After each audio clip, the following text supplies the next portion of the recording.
کیا ہم نے آج امام عشق و محبت کی حکمرانی اپنے دلوں پر محسوس نہیں کی ہے؟ 100 سال گزر گئے بریلی کے امام کو انتقال کیے ہوئے، لیکن ہر مجمع میں اعلیٰ حضرت زندہ نظر آتے ہیں۔ کیا بات ہے، واہ واہ واہ۔ اس کی وجہ کیا ہے؟ وجہ یہ نہیں ہے کہ پٹھان خاندان کے ایک بڑے رئیس تھے، زمیندار تھے، نہیں، اعلیٰ حضرت ہر مجمع میں آج اس لیے زندہ ہے کہ وہ فنا فی الرسول تھے۔ میرے آقا کے قدموں میں انہوں نے عزت ڈھونڈی، اس لیے مولا کریم انہیں ہمیشہ کے لیے عزت سے نوازا۔ اے سنی مسلمانوں، آپ سے بھی میں یہ کہوں گا، آدھے تیتر آدھے بٹیر بن کر کے جو لوگ یہ سمجھتے ہیں کہ ہمیں کامیابی مل جائے گی، تم کبھی داڑیاں چلا کر ٹوپیاں چھپا کر کچھ لوگوں کی خوشامدی اور کچھ لوگوں کو راضی کرنے کی کوشش کرتے ہو، میں سیکولر بن جاؤں گا، وہ بھی مجھے اچھا کہیں گے، یہ بھی مجھے اچھا کہیں گے، تم کہیں کے نہیں رہ جاؤ گے، ادھر کے بھی نہیں ادھر کے بھی نہیں۔ یہ ظالم دنیا تمہیں کبھی بھی وفا نہیں دکھائے گی۔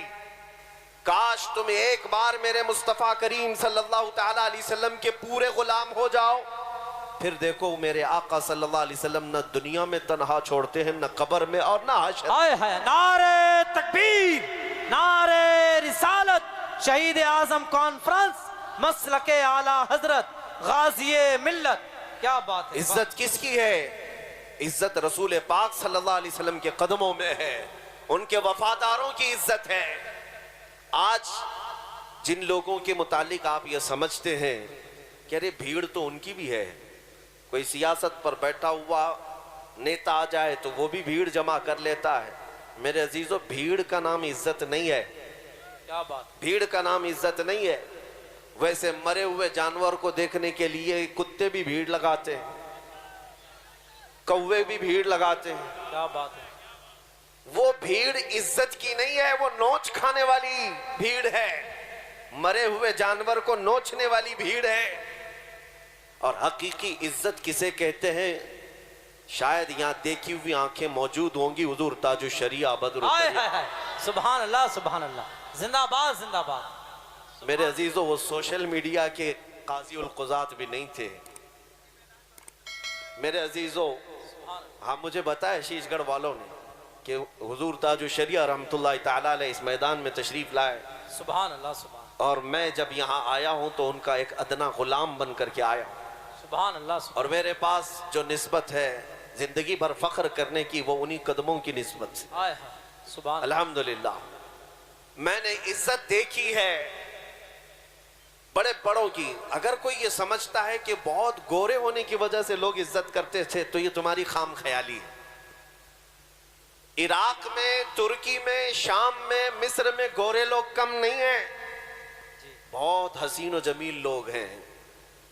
میں بریلی شریف میں جانتا ہوں شیخ عمر سلیم الاعظمی، امام اعظم ابو حنیفہ رحمت اللہ علیہ کی اولاد میں سے، وہ تقریباً 3 مہینے تک یہیں بریلی میں تھے، بڑے خوبصورت، ان کا چہرہ تو سیب کی سرخی کی طرح، لیکن ہم نے دیکھا کہ حضور تاج الشریعہ جب نماز کے لیے کبھی وہاں مصلی بچھا کر کھڑے ہوتے، وہ کافی دیر تک نماز ختم ہونے تک ٹکٹکی باندھ کر دیکھتے رہتے۔ کیا عراق میں اور علماء نہیں تھے؟ کیا عراق میں بڑے خوبصورت لوگ نہیں ہیں؟ انہوں نے جو خود ہم سے کہا تھا وہ بات میں آپ کے سامنے رکھتا ہوں، اور شیخ عمر سلیم الاعظمی نے کہا تھا کہ بیٹا ہم ان کو جو دیکھتے ہیں یہ ہمارے اختیار میں نہیں ہے، خود ان کا حسن ہماری اپنی طرف ہمیں کھینچتا ہے۔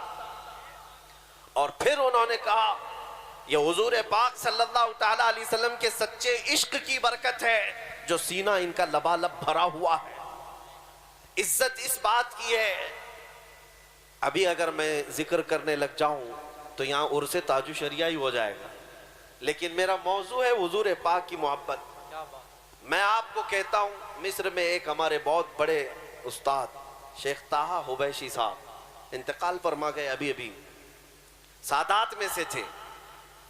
میں انہیں ہندوستان میں ان کے ساتھ آیا تھا بریلی شریف، حضرت سے ملاقات کی، وہ نابینا ہے لیکن جامعہ ازہر کے بہت بڑے استاد، بہت بڑے استاد، 40 سے زیادہ کتابیں لکھی جبکہ پیدائشی نابینا ہے، اللہ بہت بڑے عالم دین. اور حضور تاج الشریعہ رحمۃ اللہ تعالیٰ علیہ سے ملاقات کر کے جب مصر واپس گئے، مجھے بلا کر کے انہوں نے ایک بات کہی تھی. کہا بیٹا تمہارے شیخ کے پاس ایک عطر ہے جو وہ خوشبو لگاتے ہیں، شاید وہ ہندوستان میں ملتی ہے، مجھے وہ لا کر دو. سبحان اللہ سبحان. عود حضرت جو استعمال فرماتے. میں آیا حضرت سے کہا کہ حضرت شیخ طہا عبیشی صاحب وہ عطر مانگتے ہیں جو آپ لگاتے ہیں. کیا بات. آپ نے حکم فرمایا، ممبئی میں حضرت کے ایک مرید تھے، کہا ان سے کہو وہ دلائیں گے، وہ لے کر جاؤ اور ہدیتاً پیش کرو. کافی مہنگا عطر تھا. سبحان اللہ سبحان. میں خود وہ شیشی لے کر گیا اور شیخ طہا عبیشی صاحب کو پیش کیا کہ حضرت نے آپ کو ہدیہ پیش کیا ہے جو عطر آپ نے مانگا تھا. انہوں نے لگایا، خوشبو لگائی اور اس کے بعد کہا یہ وہ نہیں ہے جو مجھے چاہیے تھا، ہائے ہائے کیا وہ بات. کوئی اور عطر لگاتے ہیں. کیا بات.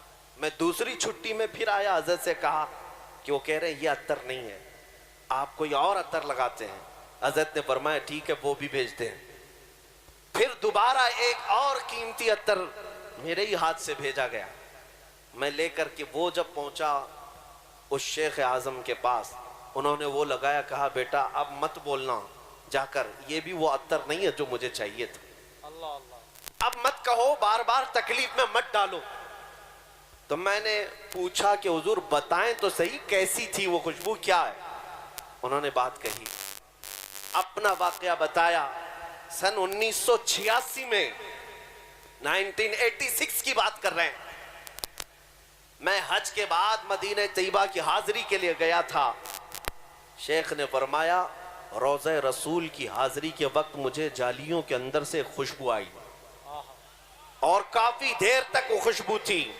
میں نے وہاں کے مقامی لوگوں سے پوچھا جو ذمہ دار ہے، اندر روضہ رسول پر جو خوشبو لگائی جاتی ہے یہ خوشبو کہاں سے آتی ہے؟ اس وقت لوگوں نے کہا تھا کہ یہ ہندوستان سے آتی ہے.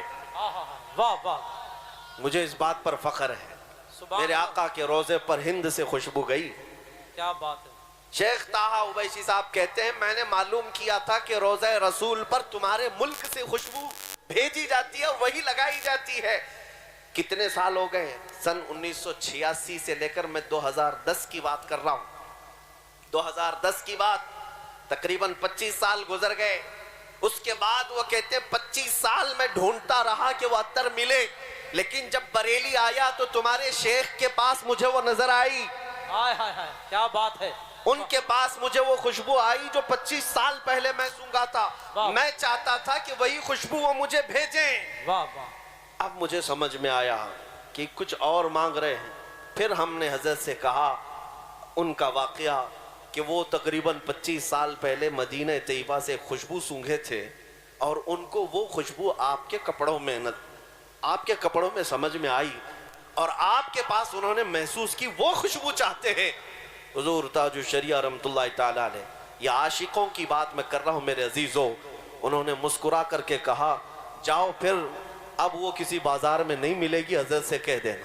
ہائے ہائے. نعرے تکبیر، نعرے رسالت، شہید اعظم کانفرنس، مسلک اعلیٰ حضرت. واپس جاؤ اور کہہ دو اب وہ کسی بازار میں نہیں ملے گی. یہ کچھ راز کی باتیں ہیں جو افشا نہیں کیے جاتے ہیں. میرے عزیزوں یہ جو خوشبوئیں تھیں یہ بازاروں سے ملنے والی خوشبوئیں نہیں، یہ میرے مصطفیٰ کے عشق کی خوشبو ہے، محبت مصطفیٰ کی خوشبو ہیں. اور اسی لیے آپ کے ناظم اجلاس نے بھی ابھی کہا تھا، مجھے شعر یاد نہیں آتے، کہ جو نبی پاک صلی اللہ تعالیٰ علیہ وسلم کو سمجھ نہیں پاتے یا وہ خوشبو محسوس نہیں کر پاتے، یہ وہی لوگ ہیں جن کے اصول میں خطا ہے، حضور پاک صلی اللہ علیہ وسلم کی شان میں توہین کرنے والے. بہرحال میں آج آپ سے یہ خطاب کرنا چاہوں گا کہ عزت رسول پاک کے قدموں میں ہے، ان کے غلاموں کی ہی عزت ہے. ہم نے دیکھا ہے پوری دنیا میں آج، اے نوجوانوں تم اگر یہ سمجھتے ہو کہ فلمی دنیا میں تھرکنے والے چند سٹار کی بہت عزت ہے، ایکٹر اور ایکٹریس کے پیچھے بھیڑ ہوتی ہے، یہ تمہاری گمراہی ہے. یہ تو صرف ان کے جوانی کی بھیڑ ہے، یہ صرف اور صرف ان کے حسن کی بھیڑ ہے. ان کو بوڑھا ہو لینے دو. ان کے بڑھاپے میں دیکھو پھر کتنے لوگ ان کے فین ہوتے ہیں, کتنے ان کے فالوور ہوتے ہیں, کون ان کے پیچھے چلتا ہے. ارے جہاں بڑھاپا آیا ان کی نوکری بھی چھوٹ جاتی ہے, ان کو اب پردہ سیمی پر ٹیلی ویژن پر جگہ بھی نہیں ملتی. بوڑھے ہو جانے کے بعد اب نوجوانوں کی بھیڑ ان کے پاس نہیں. کیوں؟ وہ تو صرف چہرے کے غازے کے ذریعے سے لوگوں کو اپنی طرف مائل کر رہے تھے. لیکن میرے مصطفیٰ کے غلاموں کا حال یہ ہے, نبی پاک کا غلام جتنا بوڑھا ہوتا ہے اتنی عزت بھی بڑھ جاتی ہے. سبحان اللہ, جتنے بوڑھے ہوتے ہیں اتنی عزت میں اضافہ ہی ہوتا ہے. یہاں نبی پاک صلی اللہ علیہ وسلم کی غلامی میں عزت کی کمی نہیں ہے, بس سمجھنے کی دیر ہے. آج میں تم سب کو یہی بات بار بار عرض کروں گا کہ اللہ تعالیٰ نے قرآن میں جو فرمایا اس پر یقین کرو. وَلِلَّهِ الْعِزَّةُ وَلِرَسُولِهِ وَلِلْمُؤْمِنِينَ. عزت اللہ کے لیے ہے اور رسول کے لیے ہے اور ایمان والوں کے لیے. سبحان اللہ, سبحان ایمان والوں کے لیے عزت ہے. تم در در کی ٹھوکریں آج جو کھا رہے ہو یا ادھر ادھر عزت تلاش کر رہے ہو, بہت بڑی خطا پر ہو, بہت بڑی خطا پر ہو. اگر کوئی یہ سمجھتا ہے حضور پاک صلی اللہ تعالیٰ علیہ وسلم کی سنتوں پر آ جانے سے عزت میں کمی آئے گی, اے دشمن عقل ذرا دیکھ تو صحیح, یہ داڑھی اور یہ ٹوپی اور یہ جبے والے کو اتنا بڑا ممبر دیا کیوں گیا ہے؟ کیا بات ہے, واہ واہ. تمہاری آنکھوں کے سامنے اتنے اونچائی پر ان سب کو بٹھایا کیوں گیا ہے؟ کیا یہ بڑے بڑے پیسے والے ہیں اس لیے اوپر بٹھایا گیا؟ یہ عزت تمہیں دیکھنی ہوگی نہیں, صرف اس لیے بٹھایا گیا ہے کہ یہ نبی پاک صلی اللہ علیہ وسلم کے قدموں سے وابستہ جماعت, سبحان اللہ, حضور پاک کے نائبین کی جماعت ہے جو دنیا میں مصطفیٰ کریم سے وابستہ ہوا. اس کے لیے یہاں ممبر ہے تو پھر قیامت میں تو عزت اور دیکھنی ہے. عرش حق ہے مسند رفعت رسول اللہ کی, دیکھنی ہے حشر میں عزت رسول اللہ کی. سبحان اللہ, سبحان. میرے عزیزوں, جن نوجوانوں نے آج دھوکہ کھایا اور ان لوگوں سے آج پھر میں کہتا ہوں واپس آ جاؤ, پلٹ کر کے آ جاؤ. نبی پاک صلی اللہ علیہ وسلم کے اگر غلام ہو تو پورے کے پورے غلام بنو, پورے کے پورے ہو جاؤ. کیا بات. کیوں یہود و نصارہ کی تقلید پر تم آج اپنی زندگی کے شب و روز گزار رہے ہو؟ تمہیں کیا حاصل ہو رہا ہے؟ کچھ نہیں سوائے تمہارے ٹوٹنے بکھرنے کے. ایک بات میں آپ کو بتاؤں, جتنا بندہ نبی پاک صلی اللہ علیہ وسلم سے دور ہوتا جائے گا اتنا بزدل بنتا جائے گا. اللہ اللہ, بزدل, کائر. جو لوگ خوف سے آج جی رہے ہیں, ڈر سے جی رہے ہیں, صرف وہی لوگ ہیں جن کو نبی پاک صلی اللہ تعالیٰ علیہ وسلم سے دوری ہو گئی ہے. ورنہ میرے آقا صلی اللہ علیہ وسلم کے قدموں میں رہنے والا پورے طوفانوں سے بھی کبھی نہیں گھبراتا, کیا بات, کبھی نہیں ڈرتا, نہ وہ پہاڑوں کی چٹانوں سے. بلکہ ہمارے اسلاف کا حال تو یہی ہے, دشت تو دشت ہے دریا بھی نہ چھوڑے ہم نے, بحر ظلمات میں دوڑا دیے گھوڑے ہم نے, دی اذانیں کبھی یورپ کے کلیساؤں میں تو کبھی افریقہ کے تپتے ہوئے صحراؤں میں. تجھ سے سرکش ہوا کوئی تو بگڑ جاتے تھے, حق سے سرکش ہوا کوئی تو بگڑ جاتے تھے. ارے توپ کیا چیز ہے, دیکھ کیا چیز, ہم توپ سے بھی لڑ جاتے تھے. نبی پاک صلی اللہ علیہ وسلم کے غلاموں میں بزدلی نہیں آ سکتی, ڈر اور خوف نہیں آ سکتا. اعلیٰ حضرت فاضل بریلوی نے یہی تو میسج دیا, خوف نہ رکھ رضا ذرا تو ہے عبد مصطفیٰ. کیا بات ہے, واہ. خوف نہ رکھ رضا ذرا تو ہے عبد مصطفیٰ, تیرے لیے امان ہے, تیرے لیے امان ہے. میں آج آپ سے یہ کہنا چاہوں گا, ابھی شاعر حضرات یہاں پر بہت سارے قصیدے پڑھتے رہے, مجھے یہ بات پسند نہیں ہے کہ یہ ممبر پر میری تعریف ہو یا میرے لیے اشعار پڑھے جائیں. میں اس چیز کو پسند نہیں کرتا. یہ ممبر ہے میرے مصطفیٰ کریم صلی اللہ علیہ وسلم کا, بات صرف شہنشاہ کی ہو اور بات صرف بادشاہ کی ہو, ہماری عزتیں انہی کے قدموں سے ہیں. میں آج آپ سے یہ کہنا چاہتا ہوں کہ لوگ کہتے ہیں علماء, کیا آپ کو ڈر نہیں لگتا؟ یہ اس بھری دنیا میں ادھر بھی جا رہے ہو ادھر بھی جا رہے ہو. میں کبھی کبھار اپنے آپ سے بھی پوچھتا ہوں, الحمدللہ میں نے کبھی بھی ان ظالموں کا خوف اپنے دل پر محسوس نہیں کیا. وہ اس لیے نہیں کہ میں کوئی کاجو بادام کھاتا ہوں یا کوئی بہت بڑا باڈی بلڈر ہوں, وہ اس لیے خوف نہیں آیا, بلکہ ہمیشہ یہ احساس رہا, آنے دو ان ظالم کتوں کو, میرے پیٹھ پر تو میرے مصطفیٰ کا دست مبارک ہے. کیا دبے جس پہ حمایت کا ہو پنجہ تیرا، شیر کو خطرے میں لاتا نہیں کتا تیرا۔ سبحان اللہ، نعرے تکبیر، نعرے رسالت، شہید اعظم کانفرنس، مسلک اعلیٰ حضرت، علماء اہل سنت۔ میرے عزیزوں، آپ کے اندر یہ بزدلی کی اگر کہیں سے کوئی بو بھی آتی ہے تو اسے نکال پھینکو، اس لیے کہ نبی پاک کے غلاموں کسی مجرم قوم سے تمہارا کوئی واسطہ نہیں ہے۔ ہاں، دنیا اگر کہتی ہے ٹیررسٹ ہیں، آتنکواد ہیں، دہشت گرد ہیں، ان سے ہم تھوڑی نا سرٹیفکیٹ لینے کے لیے بیٹھے کہ تم ہمیں سرٹیفکیٹ دو گے کون کیسا ہے۔ میرے عزیزو، ہمارا ضمیر صاف ہے، ہمارا دل پاک ہے، ہم اپنے نبی پاک صلی اللہ تعالیٰ علیہ وسلم کے لیے جذباتی ہیں تو یہ حق فطرت ہے۔ کیونکہ میں نے ایک بار ایک بڑے ڈپارٹمنٹ کے عہدیدار تھے، وہ ہمارے ساتھ بات کر رہے تھے اور انہوں نے کہا کہ مولانا آپ ہی کیوں اتنا زیادہ چلا رہے ہیں، آپ ہی کیوں اتنا زیادہ باتیں کرتے ہیں، لوگوں کو یہ پرووکنگ ہو جاتا ہے، ورغلانا ہوتا ہے۔ میں نے ان سے کہا اگر میں کہوں کہ آپ کی ماں بدکار تھی، وہ کرسی چھوڑ کر اٹھ گئے۔ کہا کہ کیا کہہ رہے ہو آپ، کچھ تو بات رکھو، مریادہ رکھو۔ میں کہا میں نے گالی دی نہیں، ابھی میں نے گالی دی نہیں، میں پوچھ رہا ہوں آپ کو کیسا لگے گا، آپ تو کرسی سے اٹھ گئے۔